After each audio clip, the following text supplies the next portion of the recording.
सुप्रभातम। कक्षा सप्तम, विषय संस्कृत, पाठ तृतीय, बकस्य प्रतिकारः।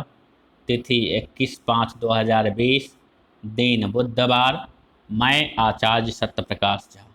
प्यारे छात्र, आज मैं आपको तृतीय पाठ पढ़ाने के लिए जा रहा हूँ।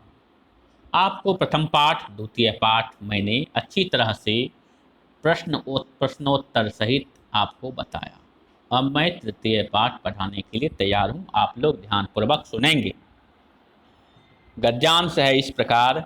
एक अस्मिन् वने सिगालः बकः च निवसतः अस्म।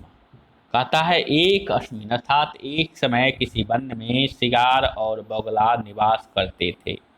तयोः मित्रता आसीत्। तयोः अर्थात उन दोनों में मित्रता था। एकदा प्रातः सिगालः बकम् एक बार प्रातः काल था, सुबह के समय में सियार ने बगुला से बोला। बकम अवदत् मित्र स्वः त्वं मया सह भोजनम कुरु। कहता है मित्र स्वः अर्थात कल, कल तुम मेरे साथ भोजन करना। सिगालस्य निमंत्रेण बकः प्रसन्नः अभवत्। सियार के निमंत्रण से बगुला प्रसन्न हुआ। प्रसन्न होना भी चाहिए, क्योंकि जब तक मन में प्रसन्नता का भाव नहीं होगा तब तक भोजन भी अच्छी तरह से आप नहीं कर पाएंगे।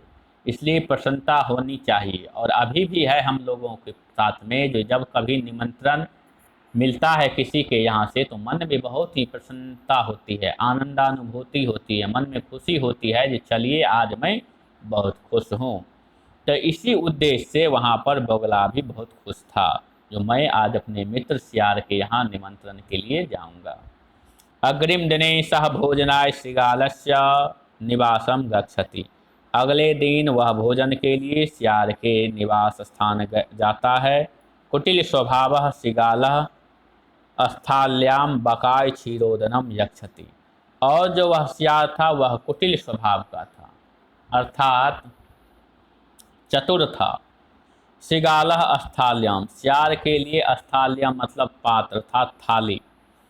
थाली सियार ने इस प्रकार का थाली लाया, किसके लिए? तो बगुला के लिए। क्षीरोदनम यक्षति, और उस थाली में क्या लाया बगुला के लिए? खीर लाया। बकम वदति च, बगुला बोला मित्र अस्मिन् पात्रे आवाम अधुना सहैव खादावा। कहता है यह जो पात्र है इसमें हम दोनों आदमी मिल करके खाएंगे।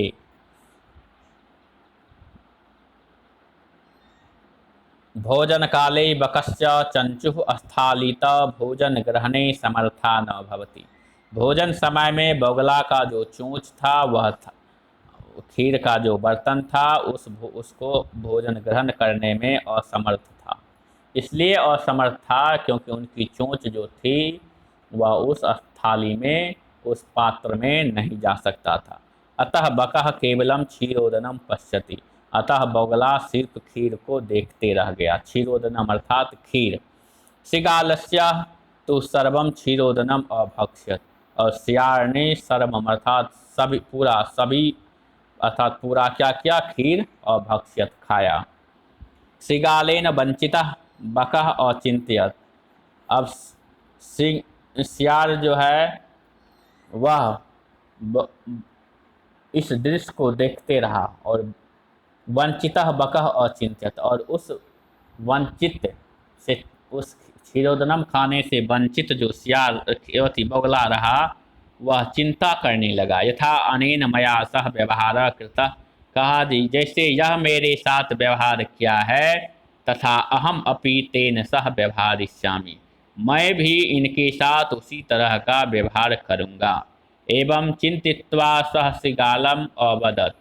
एवं वह चिंता युक्त होकर के सियार से बोला मित्र त्वम अपि स्वः सायं मया सह भोजनम करिष्यसि। कहता है बगुला सियार से मित्र तुम भी मेरे यहाँ कल शाम में भोजन करने के लिए मेरे घर पर आना और मैं और तुम साथ में भोजन करेंगे। बकस्य निमंत्रेण श्रृगालः प्रसन्नः अभवत्। बगुला के निमंत्रण से सियार भी अति प्रसन्न हो गया। अब देखिए एक किस प्रकार का निमंत्रण दिया, जो दोनों एक दूसरे के प्रति आनंदित हुए। अब शब्दार्थ है सिगालह सियार बकह बगला आसीत था। एकदा एक बार अवदत बोला स्वह कल आने वाला अद्य आज परस्व परसों कुरु करो स्थाल्याम थाली में क्षीरोदनम खीर यक्षति देता है। संकीर्ण मुखे संकुचित मुँह में सहेब सहजुर एव साथ ही चंचुह चोंच स्थालित थाली से पश्यति देखता है। अभक्ष्यत खाया चिंतित्वा सोचकर प्रतिकारम बदला। निवसतः निवास स्थान प्रातः सुबह में मया मेरे सहसात। इस प्रकार जो है यह तृतीय पाठ का जो गद्यांश है इसमें कहा बगला और सियार में मित्रता हुआ। मित्रता इतना आगे बढ़ गया जो एक दूसरे को निमंत्रण तक पहुंचने लगा। जब बगला ने सियार के यहाँ पहले सियार बगुला को निमंत्रण देता है। बगुला जब वहाँ गया तो बगुला के लिए इस प्रकार के थाली में खीर को परोसा गया जिसको वह भक्षण करने में असमर्थ था क्योंकि उनकी जो चोंच थी वह उसके मुख तक नहीं पहुँच सका। उसी का बदला लेने के लिए बगुला ने सियार को भी निमंत्रण दिया। और अब निमंत्रण के बाद आगे की गद्यांश जो है वह कल मैं बताऊंगा। शेष शुभ हो। और गृह कार्य के अंतर्गत आपको शब्दार्थ लिखना है प्यारे बच्चों, इसलिए शेष शुभ हो। माँ सरस्वती की कृपा आप पर बनी रहे। जयतु भारतम जयतु संस्कृतम। भारत माता की जय हो।